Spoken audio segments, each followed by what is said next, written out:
Vamos a arrancar con nuestro panel de rectores.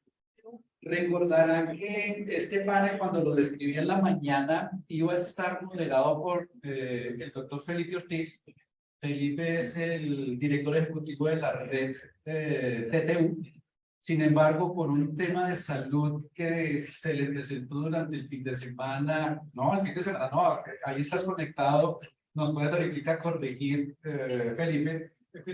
El fin de semana, bueno, sí, el fin de semana no pudo acompañarnos. Es una pena, él estaba muy comprometido, inclusive está ahí conectado con nosotros, a ver si logramos también contar con sus acertadas percepciones. Pero no nos quejemos, actuemos. Y entonces ahí les voy a pedir el favor a nuestros rectores. Voy a arrancar con el doctor Deibar. Deibar, ¿dónde está? Deibar, por favor, nos acompañas aquí adelante. Deibar Hurtado es el rector de la Universidad del Cauca, casa con la cual me siento muy cómodo cada vez que estoy allí con ustedes en diferentes alternativas, actividades muy relacionadas con esta temática.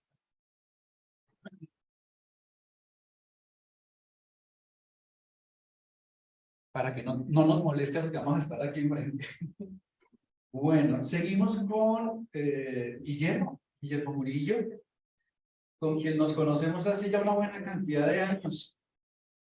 Guillermo, cuando teníamos pelo, ¿cierto? Y cuando éramos talla 32. Exactamente.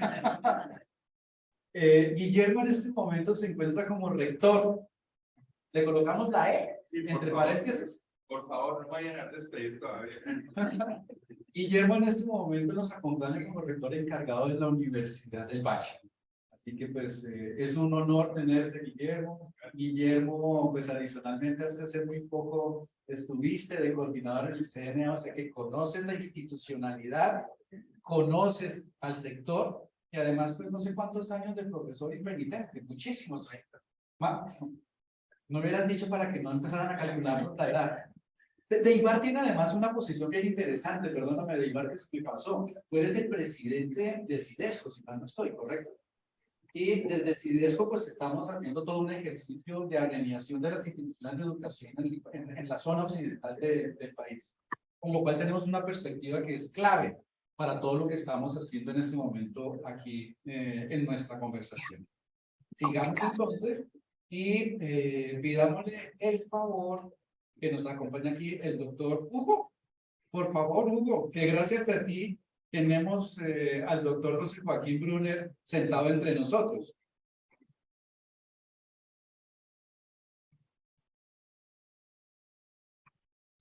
Permítanme, aquí me están haciendo un mensaje. Yo me voy a quedar.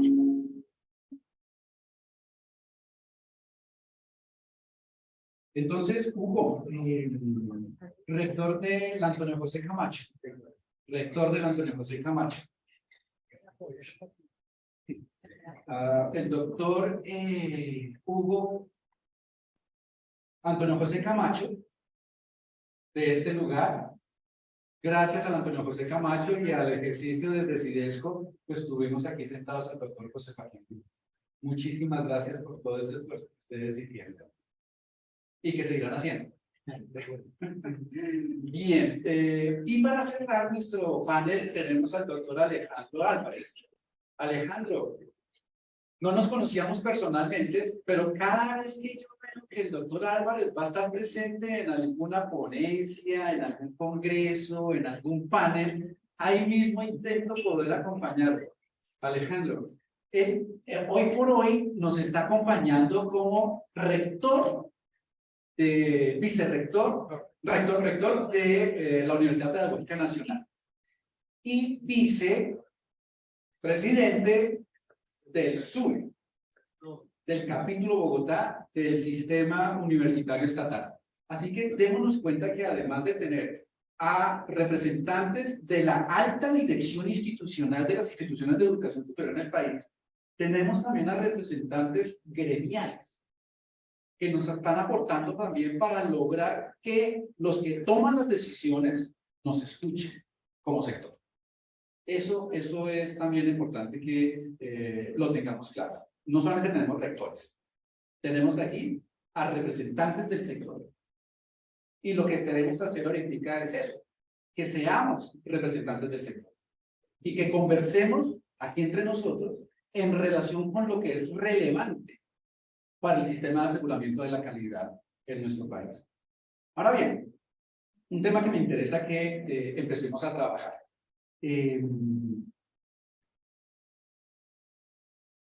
Nuestro panel que acaba de terminar nos decían que era importante reconceptualizar la calidad. En la mañana, no recuerdo exactamente cuál de los representantes, creo que fue desde el CNA, María Ciela, que nos decía, tenemos que dejar muy claro qué es calidad. Mañana vamos a tener una mesa de trabajo en la cual queremos hablar de la reconceptualización. ¿Cuál es el concepto fundamental de lo que es la calidad? Entonces, pues esa es la importancia que deberíamos nosotros estar dándole vueltas. ¿Cuál es el enfoque de calidad en la educación superior que nos hace hoy diferentes a lo que veníamos trabajando de manera previa? Guillermo, arranquemos contigo.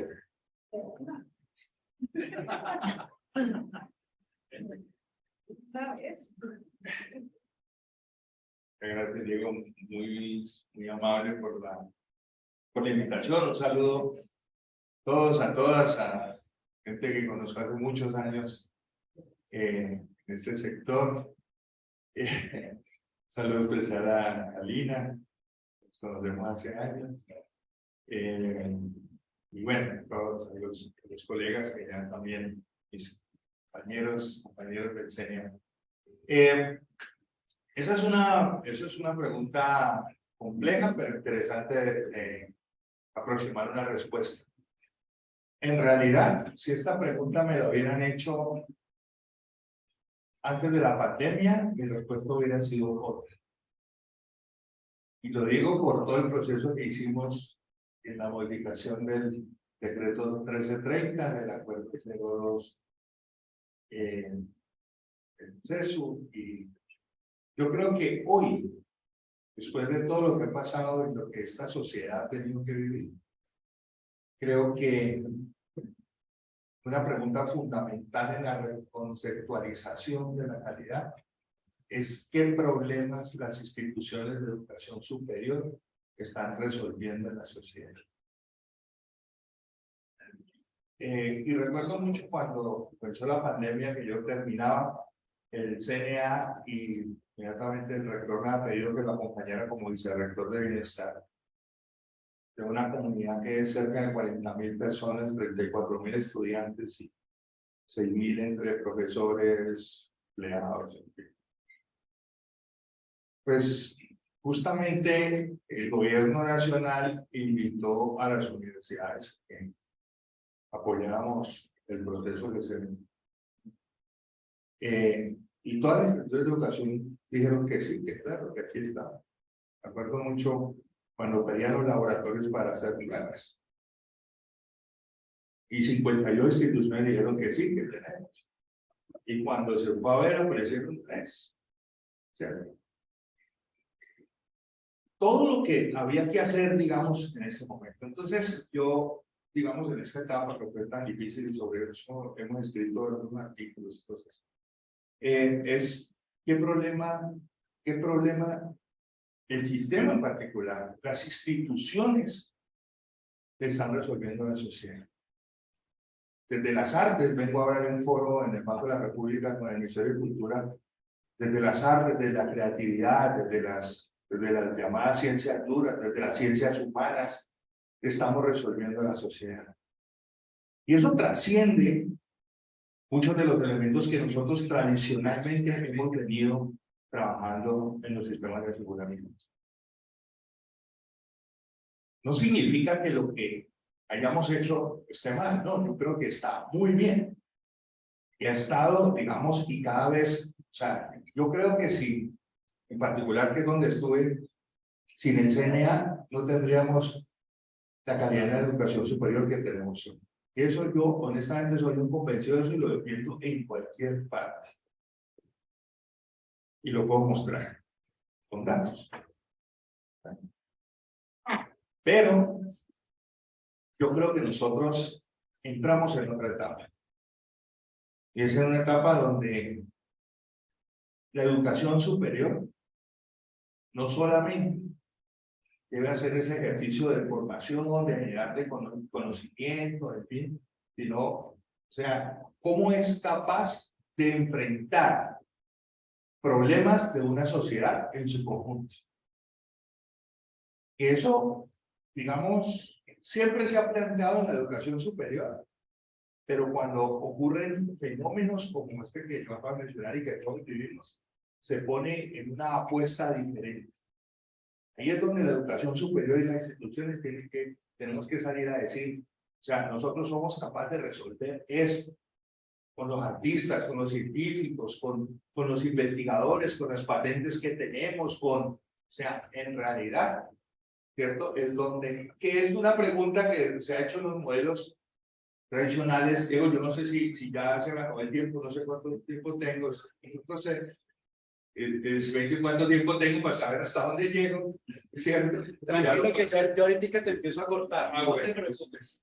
es como nosotros podemos trabajar de manera integrada, ¿cierto? En todas las esferas de la sociedad.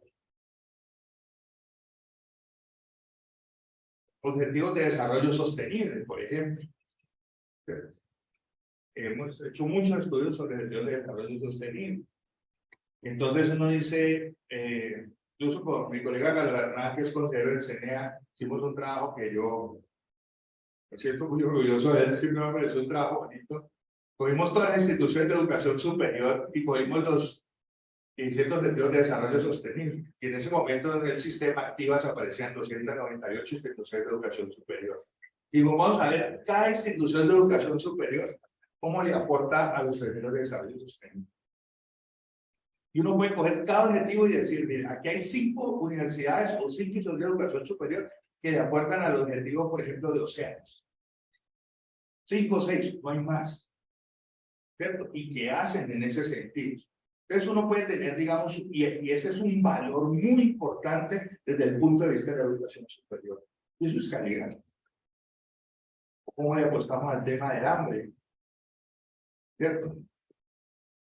Como, es decir, muchos elementos que habría que integrar, digamos, con el nuevo plan de desarrollo, pero que es una mirada, es una mirada, me parece a mí, mucho más integral, porque unas instituciones pueden aportar en un sentido y otras en otro.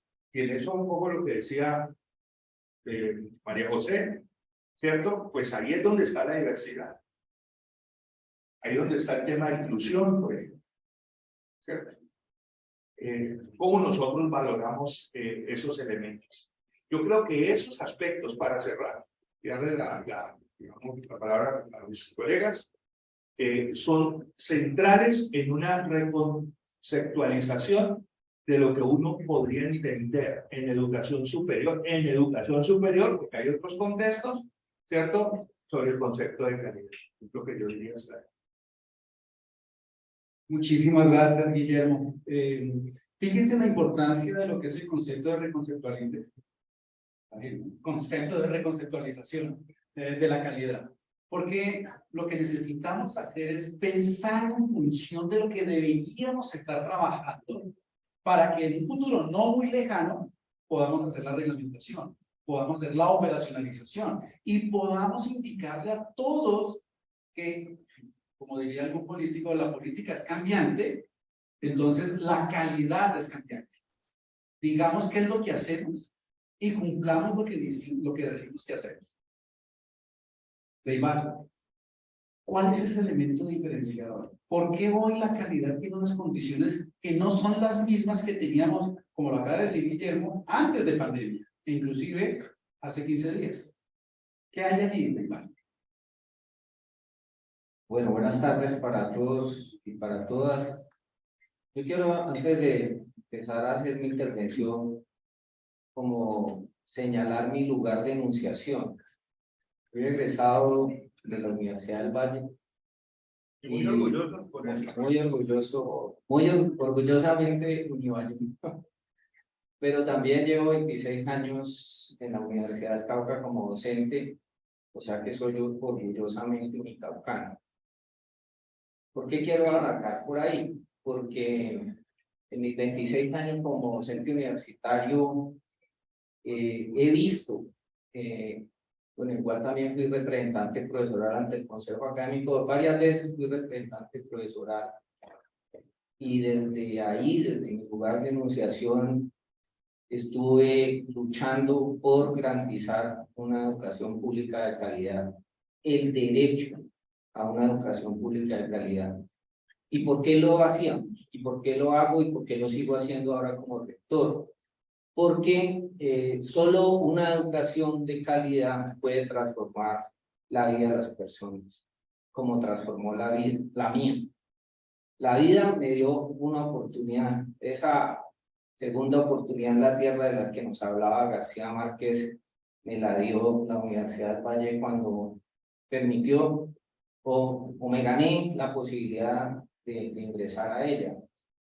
Y en los 26 años como docente universitario lo que he visto es que si nosotros como docentes formamos sujetos autónomos y en esa autonomía también flexibles a las condiciones tan cambiantes pues en las cuales te va a insertar en el mundo laboral, pues ese sujeto al que formamos va a lograr tener posibilidades. Así que es una educación de calidad, de mi perspectiva, como lo hemos planteado en nuestro plan de desarrollo, es el que genera las potencialidades del sujeto y al mismo tiempo, a través de esa generación de potencialidades, permite que tenga posibilidades. Ahora, también en este tiempo que yo en la universidad como estudiante, luego como docente, también he visto la encrucijada en la que han estado las instituciones de educación superior públicas, ¿sí? ¿Por qué? Porque a las universidades se les ha exigido la ampliación de cobertura y se le han hecho exigencias de calidad que las universidades les han implicado unos altos costos.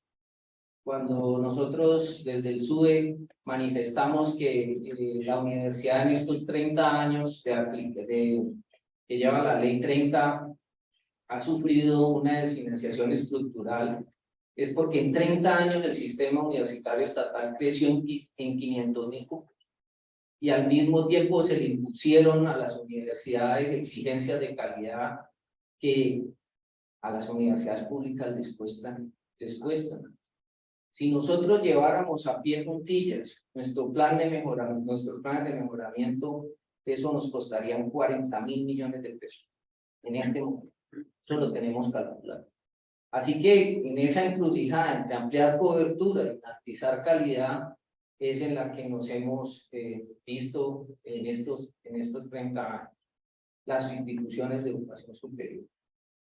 Pero al mismo tiempo, ampliar cobertura y obedecer a estas exigencias de calidad, pues también hemos visto por efecto de la transferencia de los recursos que son insuficientes porque crecemos entre 4.5 y 5 puntos por encima de lo que nos transfiere, pues como cada vez los recursos para nuestro funcionamiento y para obedecer a estas exigencias son mucho más grandes.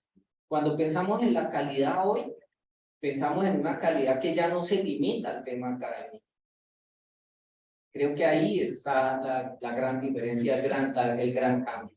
Cuando hoy hablamos de calidad y pensamos, por ejemplo, a propósito de la pandemia, que el 95% de los estudiantes de las instituciones públicas son de los estratos 0, 1, 2 y 3, nos damos cuenta que no podemos solamente pensar en lo académico. Tenemos que pensar en condiciones de bienestar para que esos chicos puedan cumplir sus metas, culminar exitosamente sus estudios. Pero como aquí hay representantes de instituciones públicas, de privadas también, ¿quiénes son sus estudiantes de las instituciones privadas? También no son muy diferentes a los que tenemos hoy en las instituciones públicas. Así que para nosotros hoy nos toca aquí cumplir con otras responsabilidades porque los chicos, o por qué se sucedió el estallido social. Si nosotros Hoy nos ha tocado que salir también a apoyar a las instituciones de educación media.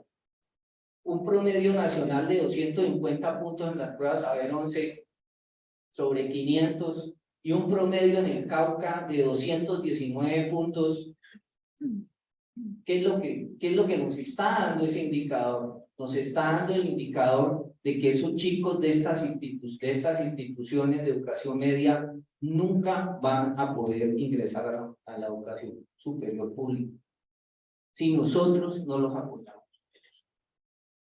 Hemos avanzado en la gestión desde la división en la idea de que cada chico que entra a la universidad pública es un actor armado menos que tenemos en un departamento como el departamento del Cauca, que tiene una conflictividad, unas situaciones de marginamiento, una situación de muerte de líderes sociales tan compleja.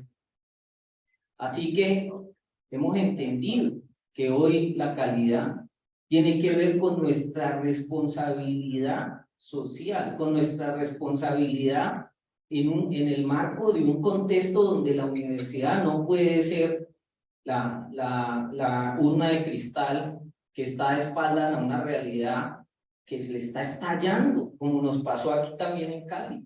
Hay una realidad de jóvenes, de 1 millón de personas aquí están por debajo de la línea de la pobreza. Esa es la situación que tenemos también en el Cauca.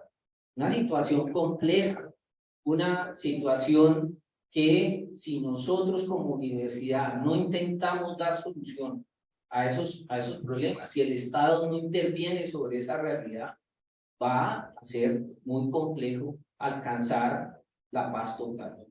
La universidad ahí tiene que jugar un papel protagónico. No podemos tener chicos sin ninguna posibilidad, sin ninguna oportunidad en la vida.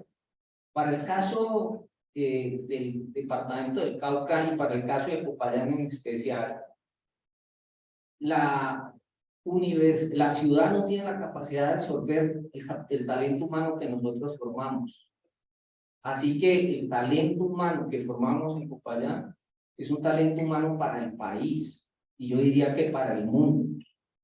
Entonces, nosotros tenemos esa idea de que solamente una educación de calidad es la que puede transformar la vida de estos jóvenes y se constituye en una oportunidad. Ahora, también quisiera, para terminar, señalar otra cosa.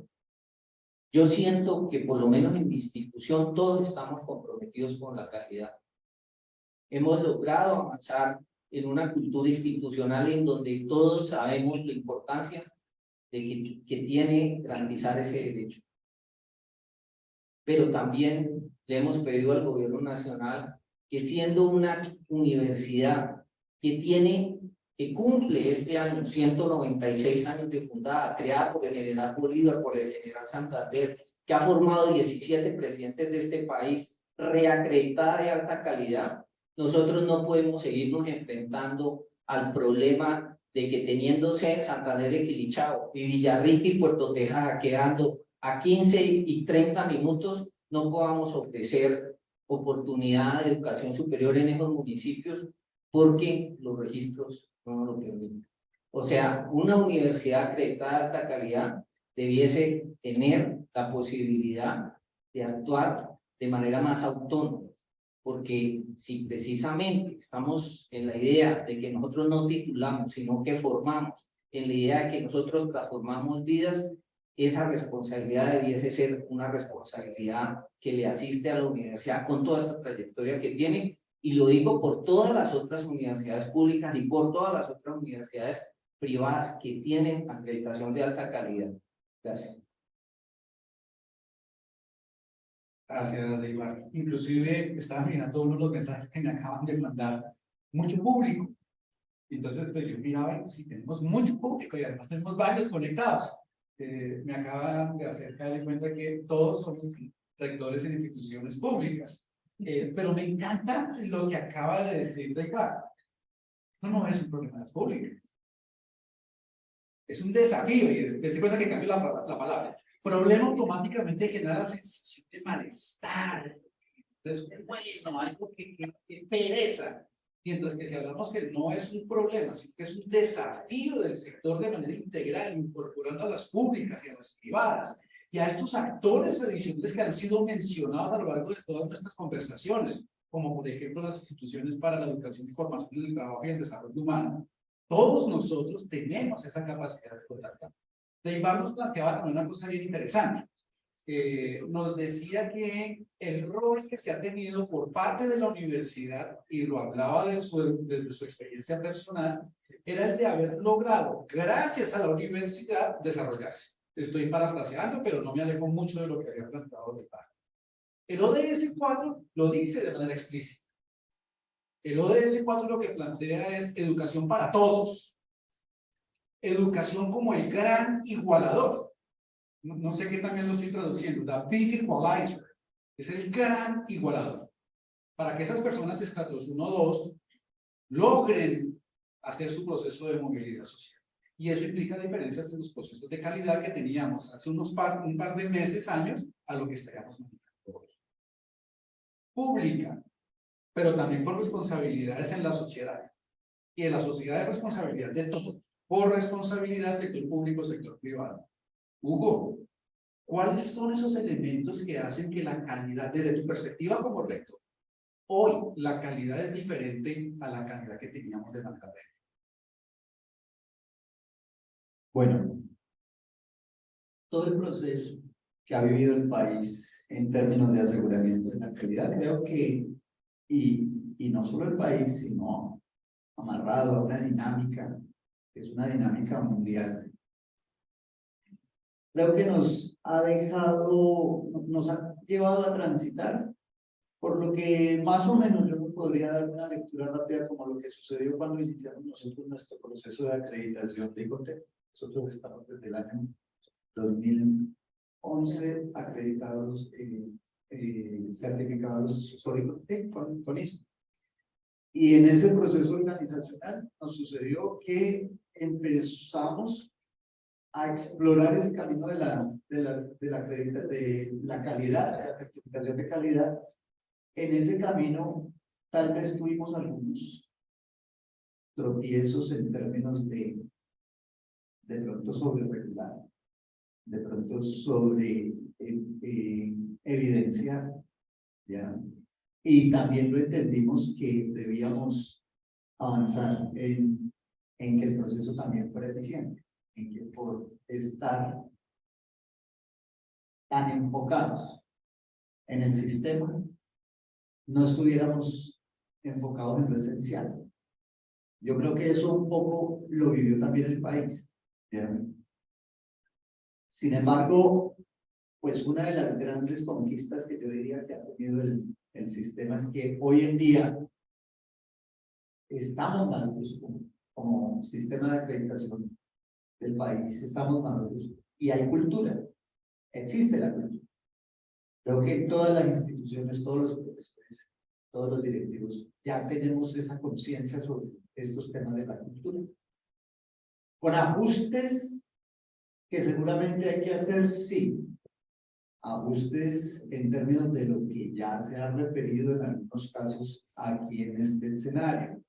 Más confianza, de pronto un poco poder especializar también la mirada normativa frente a las diferentes tipologías en instituciones, en programas. Creo que ahí podemos hacer algunos ajustes, pero en general, yo siento que el camino ha sido un camino de maduración y ha sido un camino de poder consolidar el sistema. Eso sí es una diferencia en la que creo que todos, con algunas pequeñas diferencias, nos podríamos poner de acuerdo. En lo que sí creo que de pronto hay una tarea importante por hacer. Esta mirada la doy en alguna ocasión haciendo un proyecto de investigación en temas de currículum. Utilicé un sistema de categorías que era el sistema, una mirada del macro currículo, y quedé con ese sistema de categorías y entonces siempre doy esa mirada a los diferentes fenómenos o a los diferentes asuntos que quiero analizar. Y el sistema de calidad también lo analizo con ese sistema de categorías. Que ahora que teníamos oportunidad de conversar en el almuerzo con el profesor Brunner, me hacía referencia a que un colega de una universidad inglesa lo llama lo nacal, ¿no? Lo nacal, lo global, nacional y lo local. Entonces, desde esa perspectiva, uno podría empezar a analizar precisamente qué puede estar adoleciendo en el sistema. Y yo le veo dos situaciones que todavía son tareas pendientes. Desde hace muchos años entendemos que el sistema educativo nuestro ha generado una pirámide invertida con respecto a lo que son las necesidades del sector empresarial, de las organizaciones. ¿Ya? Esa pirámide sigue invertida. Esa pirámide sigue teniendo ese mismo comportamiento. ¿Ya?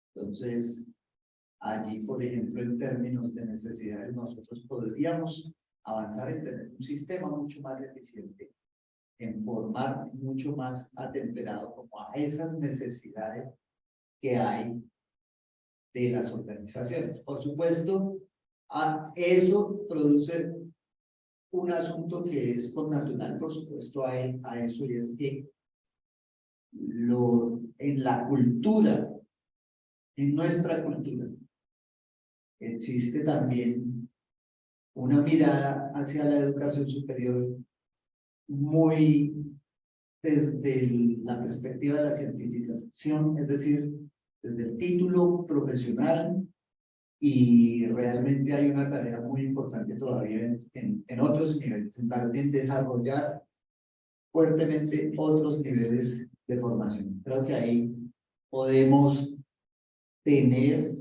hacer un ejercicio que yo siento que está pendiente y que el país todavía podría hacer, tener una tarea importante, un papel relevante. Ahora, frente a ese sistema de categorías también hay algo con lo cual debemos un poco lidiar las instituciones de educación superior en términos de perspectiva de país. Realmente no hemos tenido la posibilidad de ponernos de acuerdo en qué vamos a hacer como país. Algunas cosas muy puntuales, y hemos hecho unos intentos muy importantes. Colombia al filo de la oportunidad, el Visión 2019, luego el acuerdo por lo superior, la última misión. Hemos intentado ponernos de acuerdo. Hemos intentado ponernos de acuerdo en como país qué es lo que vamos a hacer, pero ahí no hay realmente un acuerdo estructural. Entonces, ese creo que también en términos de que las instituciones podamos alinearnos con un sentido de nación, hay una tarea también que es pendiente muy desde la estructura. Hugo, muchísimas gracias. Además, me encanta el lenguaje asertivo que hemos estado utilizando en relación con lo que podemos seguir haciendo. Tú haces referencia, Hugo, a que uno de los elementos claves es que la calidad es un proceso. Y creo que todos los que estamos aquí, que hemos estado metidos en este ejercicio de la calidad, somos conscientes de que la calidad es un proceso. Y lo planteas como los elementos en los cuales hemos avanzado mucho en el país. Y que con lo cual, pues, lo que hacíamos hace unos años no tiene sentido que lo sigamos aplicando hoy. Hay que evolucionar.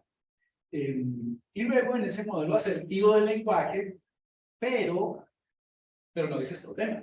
Tú dices, y entonces estamos mal, sino que así como no hablemos de problemas, sino de desafíos, de retos, porque es que el desafío nos llama a la acción, mientras que el problema nos asusta y nos deja ahí como con ganas de salir corriendo. El desafío, el reto. Tú lo que planteas es no aquí vamos mal, sino todo lo contrario, aquí tenemos un campo de acción. Más o menos fue las palabras que utilizaste. Y pues, entre otras cosas, planteaba la importancia de llegar a los acuerdos. Hemos hecho muchas cosas, pero que aún debemos seguir avanzando. Alejandro, 15 de mayo, Día del Maestro.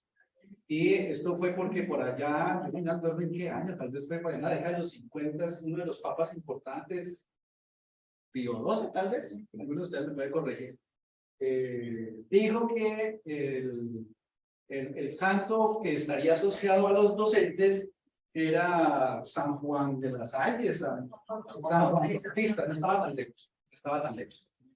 Alejandro, tú estabas haciendo una actividad muy interesante de celebración del Día del Maestro. Eso de que cuando venía, que yo cada vez que veo que Alejandro va a hablar, entonces empiezo a buscar por dónde, si es posible, hacer la conexión. Y me conecté.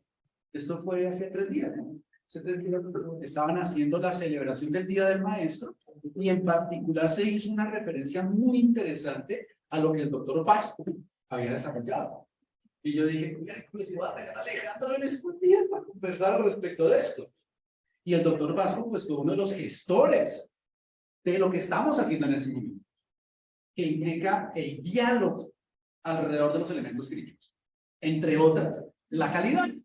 ¿Y cómo evoluciona la calidad? Alejandro, tú que vi que estuviste muy de cerca con él, que estuvieron participando activamente en estos procesos, ¿tú qué puedes decirnos entonces de por qué la calidad de hace unos años no puede ser la calidad de hoy? Gracias. Bueno,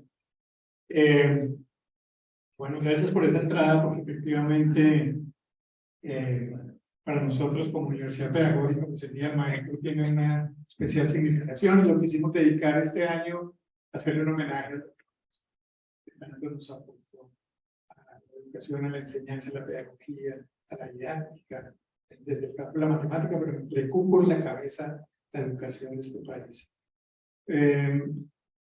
Bueno, a mí me invitaron, cuando vi la invitación, me decía, va a haber preguntas que esperamos que podamos generar como reflexiones provocadoras. Entonces creo que voy a ser un poco provocador. Yo hablo también como René quería decir desde donde hablo. En el SUBE, cuando empezó desde el gobierno, como ministro de Educación Alejandro Gaviria, empezó a hablar de la necesidad de revisar el sistema de aseguramiento de la calidad. Creamos una comisión, una comisión que llamamos de calidad, y pues yo propuse crear esa comisión y estamos desde entonces trabajando de la mano del ministerio, mirando cómo vamos a hacer esa reforma del sistema de aseguramiento de la calidad, y creo que hemos avanzado bastante. Nosotros estamos optimistas, todavía nos faltan unos pasos importantes, que es el 1330, y ahí estamos trabajando. Hicimos una mesa en la que logramos juntarnos la BNTT, otras 2 asociaciones, instituciones técnicas, tecnológicas, ASCUN, SUBE, y estuvimos en un diálogo muy productivo en el ministerio. Tenemos prevista una próxima reunión. Pero bien, creo que ese es un tema en el que creo que también mañana vamos a abordar más específicamente.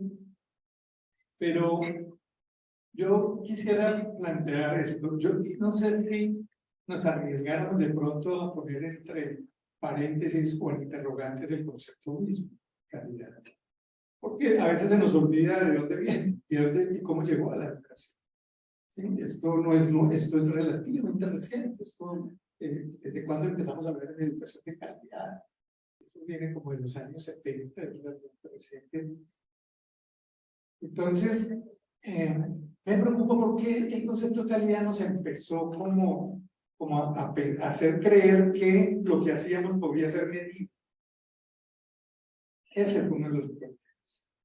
Y en los 90 se introdujo otro concepto que a mí también parece que deberíamos ser capaces de ponerle interrogantes, que es el concepto de aseguramiento. Claro, como si es medible, podemos asegurarlo. Y el Estado se arrogó la función de medirlo y de asegurarlo. Y en el entretanto, se ha producido en Colombia, en América Latina, pero en Colombia tenemos un sistema educativo, de educación superior absolutamente inequitativo, segregador. Tenemos que reconocerlo y tenemos que decir que es un sistema que no le respondió a los jóvenes y a la sociedad colombiana. Y hoy, lo han dicho ya mis colegas, y creo que eso es lo que nos invita a la reflexión, porque ustedes lo estamos diciendo, es otro momento y hay que repensar este sistema. Mientras el Estado se dedicó a asegurar, se le olvidó el fomento. Y así se llamaba cuando se creó el ICFES en este país, porque ese era el proyecto de Estado que su responsabilidad era fomentar la educación superior. Después vino el concepto de calidad. Era fomentar, es decir, tenía que garantizar el derecho. Y entonces, mientras se fue afinando y afinando y sofisticando el sistema de aseguramiento, la sociedad, el país, se fue quebrando. La educación superior se fue quedando absolutamente incapaz de responderle a nuestros jóvenes y a las regiones. Eso es lo primero. Lo segundo es, yo no sé si de verdad hace rato nosotros venimos planteando muchas discusiones, porque la academia es para eso, ¿cierto? Que yo no sé si estamos para resolver problemas. Yo creo que estamos para problematizar. Yo no le tengo miedo. Creo que no debemos tener miedo a eso.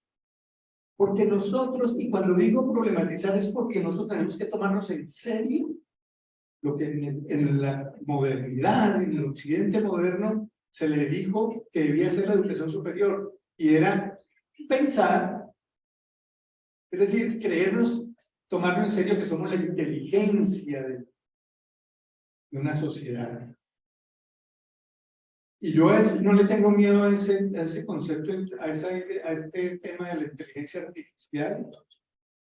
Y nosotros le oponemos a eso la inteligencia colectiva. Es artificial, pero nosotros somos la que no es artificial, sino la verdadera. Pero no somos inteligencias, somos colectivos. El sistema de educación superior tendría que ser capaz, como sistema, de pensar la sociedad.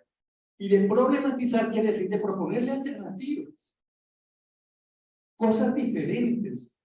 Porque cuando nosotros decimos atender los problemas de la realidad, ¿quién lo dice?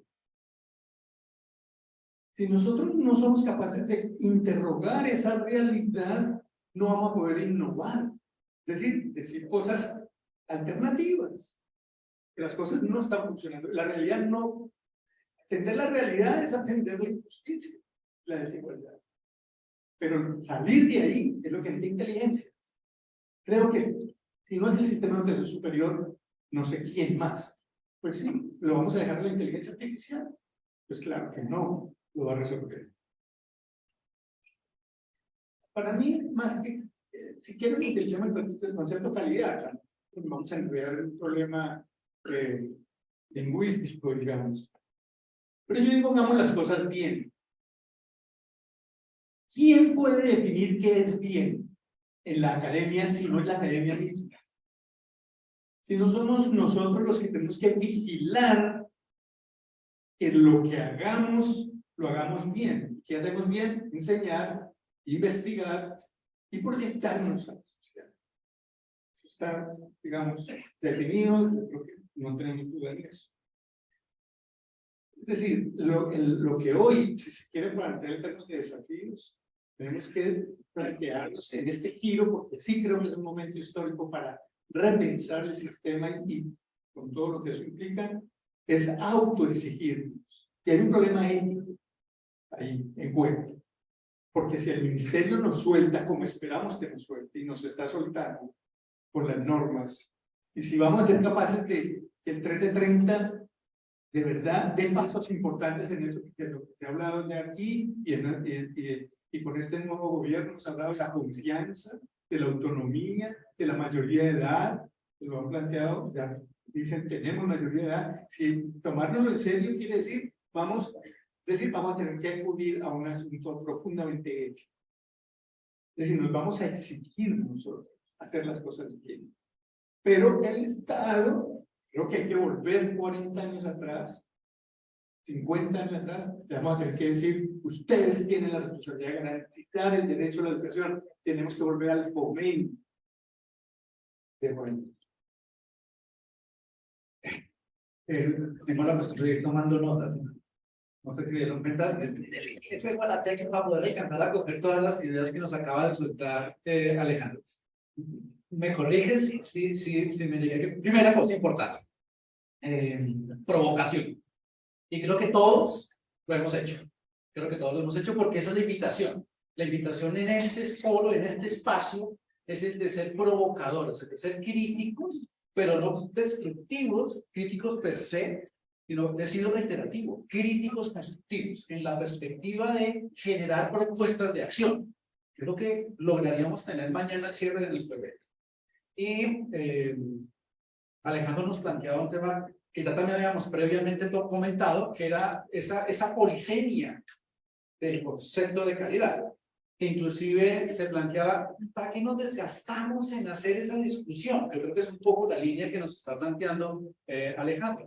Más bien, en vez de ponernos a pelear, a discutir, a generar globos alrededor de la medición y el aseguramiento, volvamos al concepto clave, que es el proceso, que es el momento, es lograr cumplir el objetivo de desarrollo sostenible 4, educación para todos, en la perspectiva de que se genere el bienestar, entendido como desarrollo.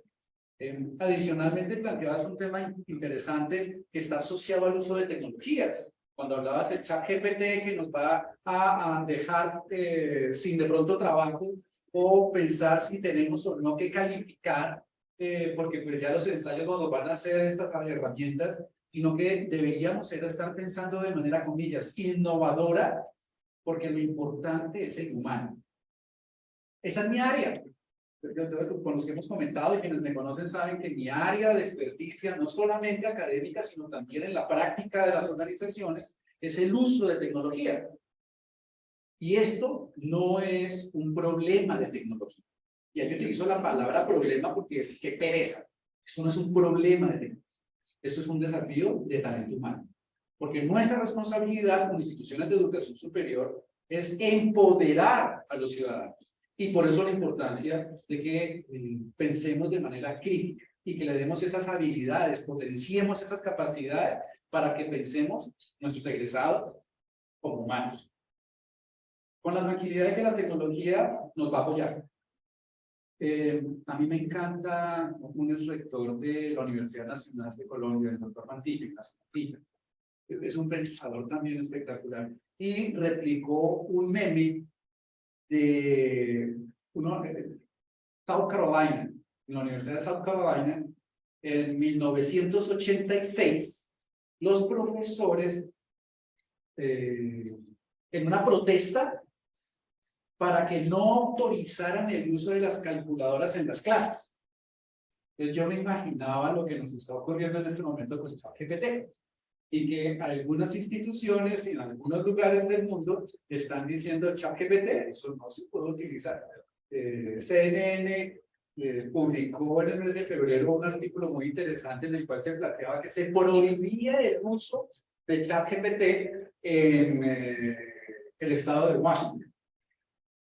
Y el país, en España, decía algo así como que estamos pensando cómo vamos a operar con ChatGPT.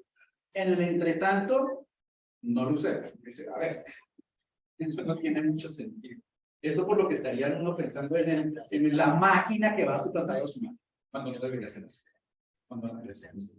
Bueno, entonces continuemos con esta conversación y vuelvo a retomar a Guillermo.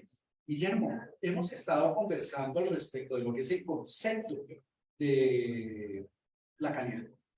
Y pues ya tenemos unas propuestas de, ¿será necesario hablar del concepto? La reconceptualización no significa que no lo vayamos a hacer.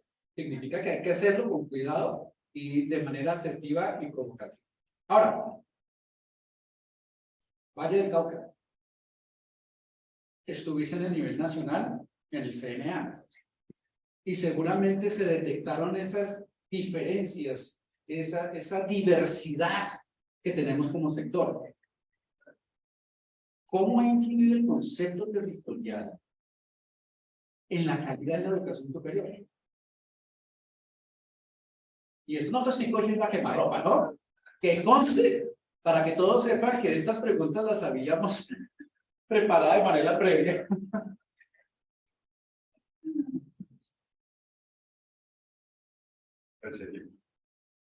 No, efectivamente, el tema del territorio es un tema central cuando uno habla de calidad. Lo primero que tiene que decir es que, así como nosotros como país hemos entendido la alta calidad, por ejemplo, es un ejercicio donde tú encuentras la alta calidad totalmente concentrada en el país.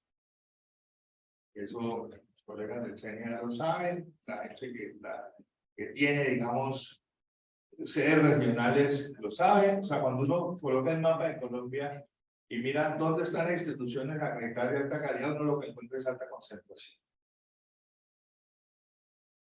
Y eso tiene dos connotaciones. O sea, una, digamos, es por el modelo mismo que hemos tenido como país de la alta calidad. Y por otro lado, viendo desde el territorio, pues todas las dificultades de carácter territorial, pues, para que no hablemos, o sea, la conectividad, por ejemplo. O sea, difícilmente en la concepción que tenemos de la alta calidad podemos tener esos resultados sin una buena conectividad. ¿Cierto? Eso es, digamos, un segundo elemento, hablando de calidad y territorialidad, tiene que ver con las especificidades mismas de la región. Y tú mencionabas el Valle del Cauca. Piensen ustedes, cuando tú estás haciendo la pregunta, a pesar de que la pregunta no la habías enviado ayer, y estaba pues preparando como 3 intervenciones que tenía hoy en diferentes momentos, ¿cierto? El tema de la territorialidad, sí es porque nosotros tenemos una universidad, como lo dije, que tiene 9 sedes regionales, 5 nodos, ¿cierto? Y tenemos una sede en el norte del Cauca, en Santander de Quilichao.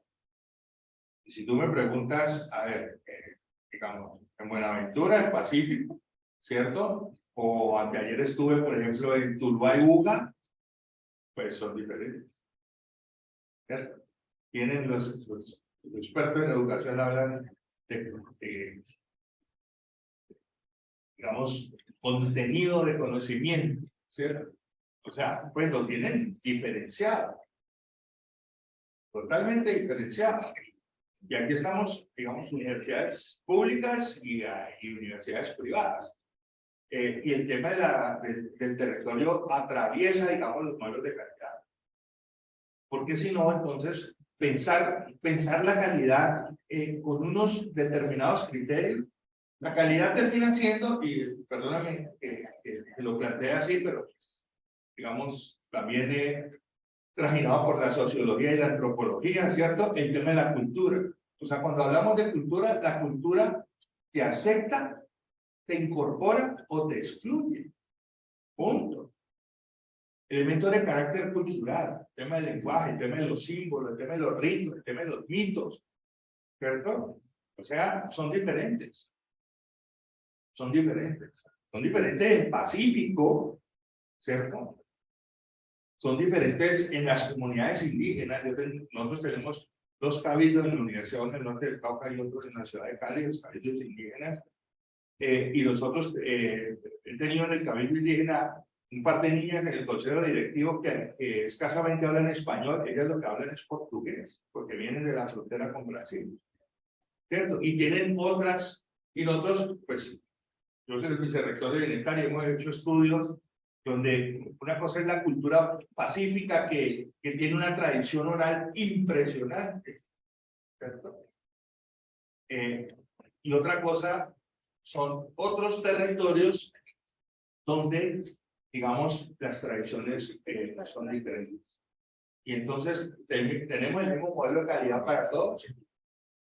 Pues, o sea, esto en realidad lo que yo quiero decir es que la variable territorio es absolutamente central. Vea, nuestros estudiantes de las sedes regionales, ¿cierto? No son iguales en ninguna sede. Incluso Cuba y Tuluá, que están a 20 minutos, ahí encuentran diferencias abismales. Entonces, eso es, digamos, un elemento central. El otro elemento central, y ahí quiero conectar dos cositas para terminar, es, pues, el propio concepto de calidad. Yo recuerdo, y esto lo puedo decir ahora, pues, porque ya salí del consejo hace algunos años. Cuando yo llegué, cierto, mi primera sesión del consejo, estaba una ministra, yo trabajé con 3 ministras, muy tenientes todas, muy capaces todas, realmente. Y entonces la primera pregunta que nos hizo, ¿ustedes no creen que las instituciones que tenían que acreditar ya no acreditaron? ¿Ustedes no creen que la alta calidad tiene un tope? Es decir, unas son de alta calidad y el resto no. ¿Cierto? Eso es una pregunta durísima. Luego llegó otra ministra y nos dijo, no, en realidad yo creo que la alta calidad tiene que ser gradual, ¿cierto? Y en el camino, pues unas podrán llegar y otras no, y eso depende de la dinámica, bueno, de muchas variables. Y luego llegó otra ministra y dijo, no, en realidad, todas las instituciones de educación superior tienen que llegar a la alta calidad, porque la alta calidad es una meta. ¿Cierto? 3 miradas del mismo fenómeno, ¿cierto? Y se los digo, no diferentes gobiernos. Hubo 2 que fueron del mismo gobierno, ¿cierto? Y no lo hago, digamos, para hacer una crítica, hago para decir, digamos, que es una mirada que relativiza mucho la concepción que uno tenga de calidad. Pero en esas 3 miradas, y eso es un elemento constante ahí, el tema de la territorialidad es absolutamente fundamental. O sea, si nosotros no cerramos las brechas, pues para hablar de algunas, de conectividad, por ejemplo, ¿cierto? Tecnoeducación, por ejemplo, de género, por ejemplo, difícilmente nosotros vamos a alcanzar, digamos, una integración desde la concepción de calidad desde el punto de vista territorial. Y eso yo creo que marca una diferencia. O sea, esa variable sí es fundamental y nosotros la hemos vivido, digamos, hoy nosotros tenemos programas en la universidad que cuando vienen los estudiantes con ciertas características de ciertos territorios, ya sabemos que tienen dificultades en matemáticas, que tienen dificultades en la escritura, que tienen más una tradición oral que otros, que tienen que los propios ritos, digamos, desde sus prácticas culturales son diferenciadas, en fin, ¿cierto? Entonces, pues uno no puede hacer abstracción de eso. En realidad, eso es lo que nosotros tenemos. Y además, nosotros tenemos un sistema de educación que es mixto. O sea, aquí estamos en las públicas por la aleatoriedad de la ciencia, tal vez, yo no sé por qué, ¿cierto? Pero, o sea, esa mezcla entre público y privado y la composición, porque yo pues, estudio estos temas y hacemos investigación en estos temas, la composición de la institución de educación superior privada ha cambiado. Ha cambiado, hemos hecho varios estudios y pues no se trata de eso, pero ha cambiado radicalmente en los últimos 8 o 10 años, fundamentalmente. Guillermo, muchísimas gracias. Y además, tocas un tema que creo que para todos es no crítico, sino que es importante. Y es la territorialidad, como esa diversidad. Creo que ya previamente lo hemos mencionado, uno de los elementos de la belleza del sector de la educación superior, por lo que nos interesa en este momento, es la diversidad. Porque en la diversidad es donde encontramos esa capacidad de cambio, de mejoramiento, de innovación. Es un tema de cultura, que estaba planteando Guillermo, y adicionalmente de contexto. Porque, claro, dependiendo del lugar donde estemos geográficamente hablando, pues hay diferencias, hay brechas que deberíamos abordar desde el sector. Y mencionabas algo, me voy a tomar la libertad de expresar en estos términos. Los que estamos en CONACYT, los que hemos pasado por CONACYT, entonces éramos los responsables de las condiciones mínimas de calidad. Así es, que hay condiciones mínimas de calidad. Y atrás tenemos una mesa completa de representantes de la alta calidad. ¿Cómo así? Es que hay calidad buena y hay calidad mala, hay calidad mínima y hay calidad alta. Ese es el tema de discusiones que vale la pena que desarrollemos y que están muy asociados a ese contexto de la territorialidad, de la realidad. Y esto no es ni bueno ni malo. Esta es la realidad. Esta es la realidad. De ahí vamos. Tú hacías referencia también a esa situación que vivías como rector por la cantidad de diferentes perfiles que también fueron mencionados por Guillermo en los estudiantes que tú manejas en la universidad y que muy seguramente has vivido, no solamente como rector, sino también como docente en diferentes instituciones. ¿Qué sería entonces relevante? ¿Qué tiene que ver esta territorialidad con el concepto de calidad? Bueno, como sé que esta es nuestra última intervención. Ahora o nunca. Sí. No, quiero aprovechar para... Yo fui estudiante del CINDE, soy doctor en Ciencias Sociales, Niñez y Juventud, y Carlos Eduardo Vasco creó ese doctorado. Entonces, él fue mi maestro, y quiero recordarlo, pero lo voy a recordar a través de lo que fue mi experiencia en el doctorado. Si nosotros nos hubiésemos quedado en hacer una reflexión con Vasco epistemológica de la investigación, no hubiéramos leído el territorio. Pero como hacíamos tesis doctorales, entonces las tesis doctorales las hacíamos allá en el territorio. Y ahí me acordé de un texto que yo leí precisamente allá en el doctorado. Hay un texto en juventud muy importante, en los estudios sobre la juventud, que se llama Viviendo a Toda. Y en ese texto hay un artículo de Rodrigo Parra Sandoval que se llama Tiempo Mestizo. ¿Qué dice Rodrigo Parra Sandoval en ese texto? Dice que la tragedia de la escuela, la tragedia de la universidad, si lo queremos traer acá, porque no es un tema de nivel, sino de la institución escolar como tal, es que la escuela sufrió 3 fracturas. Una es la fractura pedagógica. Una escuela que se dedicó a reproducir un conocimiento que solo era válido allá adentro, ¿cierto? Una fractura que él la llama fáustica, porque en el afán de ser nosotros desarrollados, y por ahora, y por tomar el camino corto, renunciamos a producir conocimiento y apostamos a transmitir el conocimiento, y en ese sentido, por eso es fáustica, porque hay fractura temporal, porque la velocidad de lo que pasa, tú que tienes esa preocupación tanto por lo tecnológico, es rápida. La velocidad de la vida de los jóvenes también es rápida, y al chico le toca que vivir la temporalidad de la escuela, que es tremendamente lenta. Las transformaciones, nosotros que somos actores, todos nosotros que somos actores de la escuela, en la escuela son muy lentas. No hemos podido salir de la tecnología de la enseñanza simultánea, que fue con la que nació la institución educativa. Así que, si la escuela no está vinculada al territorio, pues finalmente va a seguir reproduciendo esas temporalidades, esas fracturas, la fractura pedagógica, la fractura fáustica y la fractura temporal.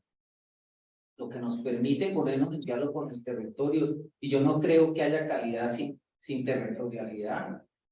Yo creo que algunas instituciones, sobre todo las de orden nacional, tienen un problema, y es que no tienen el territorio. Lo hablamos con Alejandro ahora. O sea, quizás la gran fortuna que tenemos las universidades como la del Cauca es que tenemos ese territorio, pero también hay que señalar que por mucho tiempo hemos estado de espaldas al territorio, ¿sí?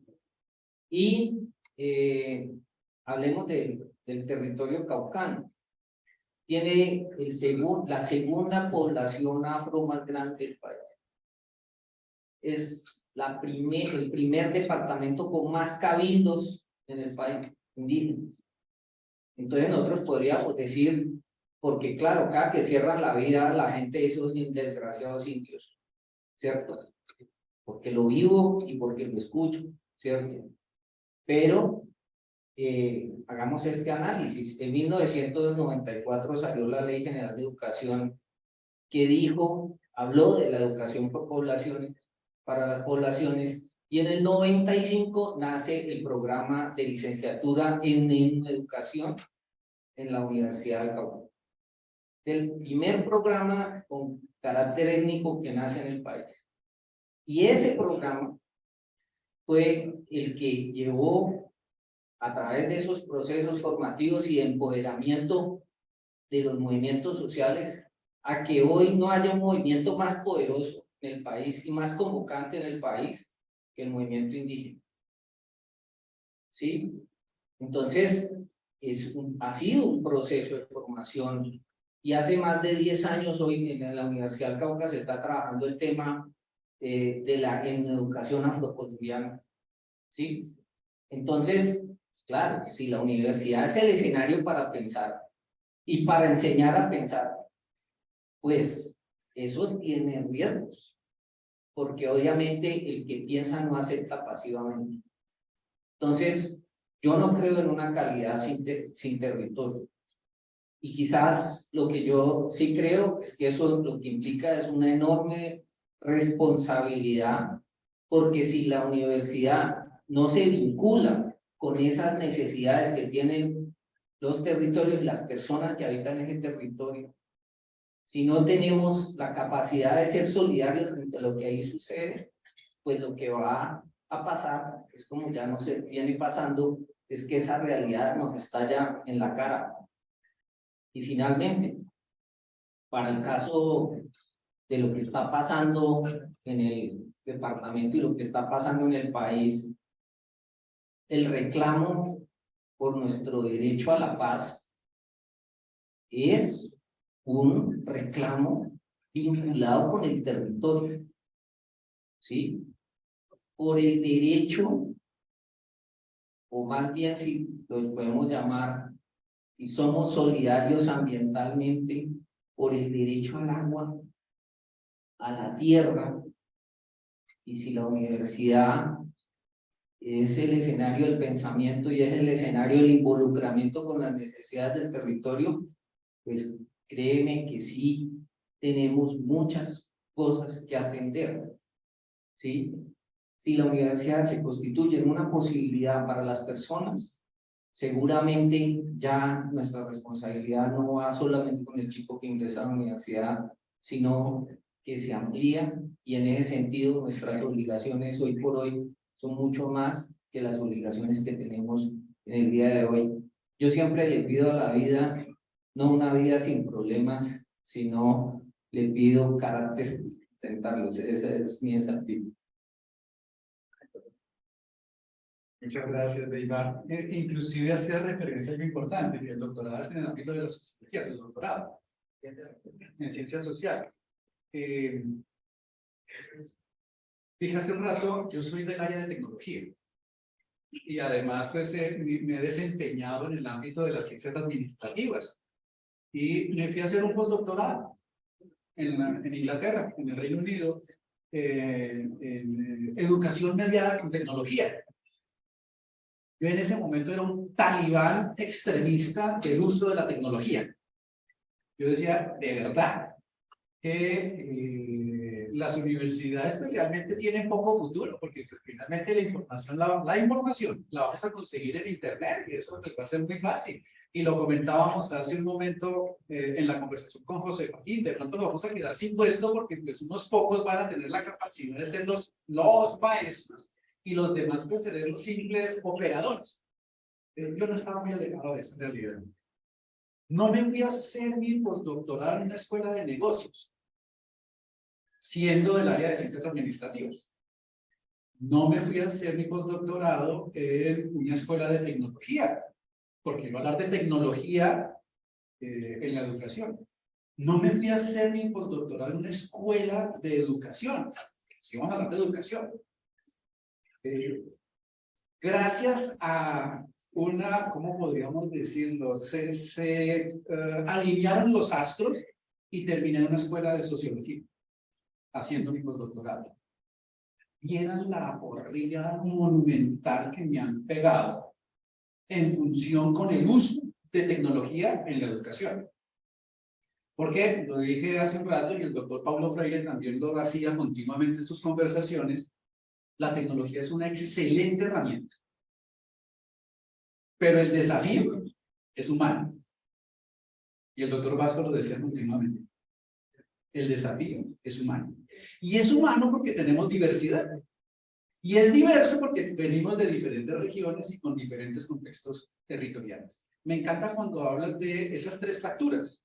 La fractura pedagógica, porque nos dedicamos nosotros en nuestra torre de marfil a emitir conceptos cuando la realidad no necesariamente los requiere o los acepta.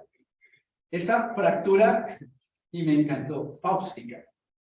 Cuando cogimos el procedimiento de transmitamos conocimiento en vez de producir el conocimiento y le vendimos nuestra alma al diablo como académicos. Y entonces nuestra continua preocupación del Q1, el Q2, y todas las Q3, pero en la publicación, en el número, en la ubicación dentro de los rangos. Y por otro lado, de la fractura del tiempo. Porque la innovación va a unas velocidades monumentales y la reglamentación va en burro y en reversa además. Entonces tenemos una seria diferencia entre la velocidad de reglamentación versus la velocidad en la cual se genera la innovación. Y eso se vive en las regiones. Nuevamente, eso no es ni bueno ni malo. Esa es la realidad. Y dada esa realidad, aprovechémosla para generar propuestas de acción. Sigamos entonces con la Antonio José Camacho. ¿Cuáles son esos elementos que hacen que la territorialidad, la diversidad, la regionalización sean elementos clave? ¿O habría algún elemento adicional que tú consideraras, Hugo, que vale la pena tener en cuenta? Bueno, lo interesante de todo es que los que hemos tenido oportunidad de hablar un poco de este tema, somos los que, y voy a utilizar esta palabra, hacer énfasis en esta palabra, hemos sufrido el tema del territorio, es decir, sufrido el poder llevar procesos de formación al territorio.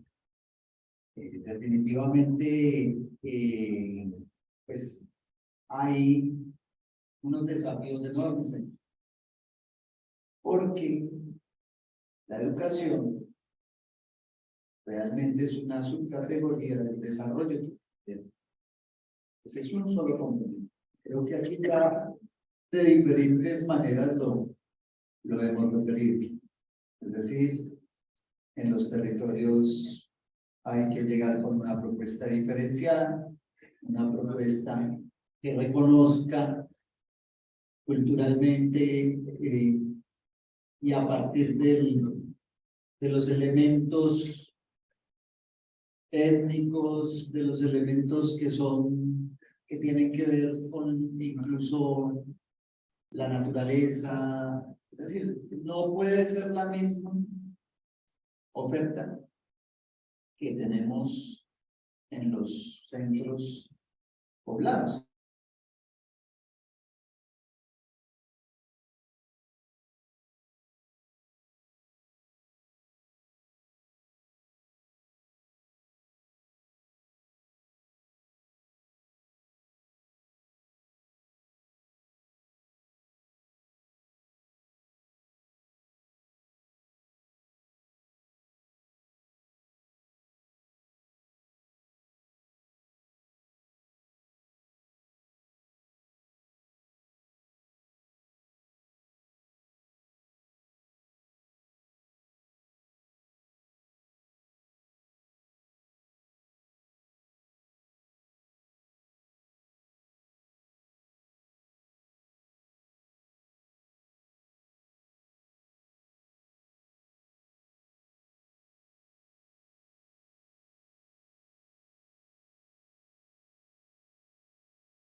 Salen las cuentas.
En ese momento nos exige como sistema de educación superior una responsabilidad, y otra vez acudo a la ética, para pensar, a ver si pensamos si va a haber un giro en la política educativa, a ver si pensamos la nación como sistema.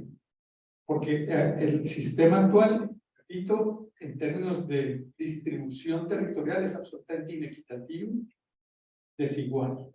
Eso ya lo sabemos. Este gobierno dijo que en el Plan Nacional de Desarrollo, no sé si lo va a conseguir, pero está hablando como de 70 nuevas sedes en las regiones más apartadas. Está hablando de multicampus, donde llegaríamos universidades de diferentes regiones. Está hablando de sedes de las universidades en sus departamentos, pero también está hablando de nuevas universidades. O sea, eso es una locura. Ojalá lo logre, y como sistema tenemos la responsabilidad de ayudar a que eso suceda, porque eso creo que nos va a ayudar a ser menos inequitativos y desiguales en la distribución de la educación superior en los territorios. Y logramos ayudar al gobierno a que eso suceda, como universidades, como instituciones privadas, públicas. Pero hay otra desigualdad gravísima. Esto es una herencia colonial perversa en Colombia. Creo que un poco en América Latina, pero menos en los países del norte. Es que para nosotros lo técnico y lo tecnológico es menos que la universidad. Eso para nosotros el técnico, tecnológico y la universidad se volvió una escalera, una escala. Es una herencia colonial, absolutamente colonial, perversa, y la tenemos vigente. El Estado abandonó la educación técnica hace rato, tecnológica se la dejó de todos los privados a los privados, y desafortunadamente con graves problemas para pensarse como institución de educación superior. Para mí, lo superior obligaría a que lo técnico y lo tecnológico tenga tanto de pensamiento, de inteligencia y de conocimiento como la universidad. Hubo un intento de reforma de la ley 30 por allá en los años 2011, ¿se acuerdan? La MAN y todo eso. El esperpento de proyecto que decía que la universidad era para pensar y para investigar, y la demás, ¿no? O sea, ¿en qué sociedad cabe la idea de que la técnica no se piense y no hay inteligencia y no hay conocimiento y no hay producción de conocimiento? Es en la herencia colonial que nosotros tenemos. Entonces ahí tenemos un reto increíble, y ahí yo sí hago un llamado también a todos como sistema a pensar la ley 30. Tenemos la nueva ley 30, la reforma de la ley 30, la nueva ley de educación superior. Tenemos que tomárnoslo en serio. Eso no puede ser un tema de las plataformas estudiantiles ni las plataformas profesionales, ni siquiera de los rectores como gremio. No, ese es un tema, yo lo dije en una reunión del ministerio que se convocó, se reactivó esa mesa, estaba la señora ministra, la señora viceministra Carolina Quijano, les dije con todo el respeto, porque eso me significó un problema con ASCO, les dije, aquí hace falta un actor, la academia. Entonces ASCO me dijo, no, pero ¿qué? Nosotros que somos, usted es un gremio que defiende los intereses gremiales, salariales, etcétera, y bienvenido, tienen que estar. Pero ¿dónde estamos los investigadores que tenemos que enfrentar el reto de pensar la educación superior para romper esas desigualdades? ¿No? En la regionalización y en esa absurda discriminación entre lo técnico, lo tecnológico y lo universitario. Tiene que existir lo técnico en toda su trascendencia, lo tecnológico que es diferente en toda su profundidad, y la universidad en todas sus letras, con todas sus letras. Y eso lo tenemos que, es ahora, cuando creo que podemos atender esa posibilidad, tenemos esa oportunidad ahora.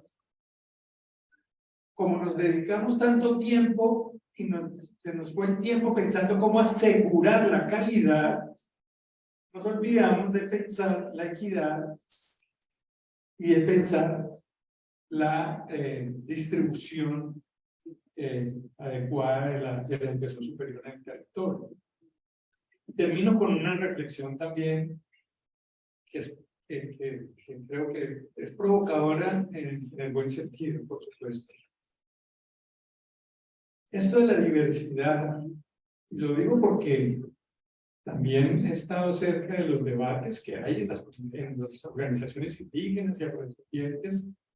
Esto de la diversidad no es tan sencillo, no es tan fácil como decir, atendamos la idea de las identidades culturales, porque entonces estaríamos renunciando a pensar lo que nos hace universales y la posibilidad de conectar la diversidad, que por eso creo que el concepto de interculturalidad es muy poderoso. Porque la interculturalidad es lo que nos hace humanos. Eso lo han dicho los antropólogos Guillermo Posadas.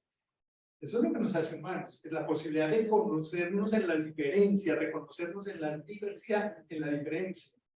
Pero si yo lo que hago es aislar, eso tiene un riesgo de segregacionismo, que eso lo ha discutido el mismo movimiento indígena hace rato.